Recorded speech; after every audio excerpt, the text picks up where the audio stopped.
Umar Khalid ఇంకా నేరం రుజువు కాకుండానే సంవత్సరాలుగా జైల్లో ఉంటున్నాడు.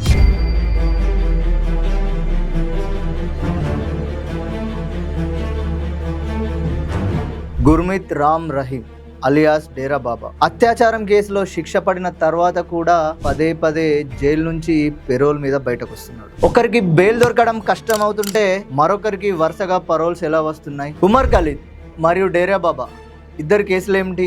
ఎందుకు దేశవ్యాప్తంగా వీళ్ళిద్దరు పేర్లు మళ్ళీ చర్చకు వచ్చాయి? ఫస్ట్ ఉమర్ ఖలీద్ గురించి మాట్లాడుకుందాం. జేఎన్యూ మాజీ విద్యార్థి నాయకుడైన ఉమర్ ఖలీద్ను 2020 ఢిల్లీ అల్లర్ల కుట్ర కేసులో పోలీసులు అరెస్టు చేశారు. అతనిపై అంటే ఉగ్రవాద నిరోధక చట్టం కింద కేసులు నమోదు చేశారు. 2020 ఫిబ్రవరిలో జరిగినటువంటి ఢిల్లీ అల్లర్ల కేసులో 53 మంది చనిపోగా 700 మందికి పైగా గాయపడ్డారు. ప్రాసిక్యూషన్ వాదన ప్రకారం అల్లర్లకు ముందే కుట్ర జరిగిందని, అందులో ఉమర్ ఖలీద్ పాత్ర కూడా ఉందని ఆరోపించింది. అయితే ఉమర్ ఖలీద్ మాత్రం తాను నిర్దోషునని, రాజకీయ కారణాలతోనే తనను టార్గెట్ చేశారని చెబుతున్నాడు. 2026 జనవరిలో సుప్రీంకోర్టు ఉమర్ ఖలీద్కి సంబంధించిన రెగ్యులర్ బెయిల్ పిటిషన్ను తిరస్కరించింది. అయితే ఇటీవల ఆయన తల్లి శస్త్రచికిత్స కారణంగా ఢిల్లీ హైకోర్టు 3 రోజుల మధ్యంతర బెయిల్ ఇచ్చింది. ఇక డేరా బాబా విషయానికి వస్తే, డేరా సచ్చా సౌదా సంస్థ అధినేతగా లక్షలాది మంది ఫాలోవర్స్ను సంపాదించినటువంటి డేరా బాబాపై 2017లో